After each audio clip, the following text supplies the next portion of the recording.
आजी आज काय नवीन स्पेशल? आज आपल्याकडे कोकण स्पेशल तान्नं केलेली आहेत.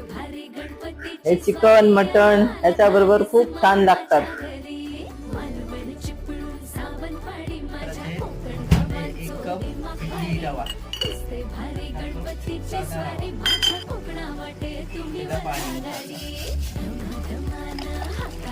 माझ्या कोकण चोरसतो नाग मोड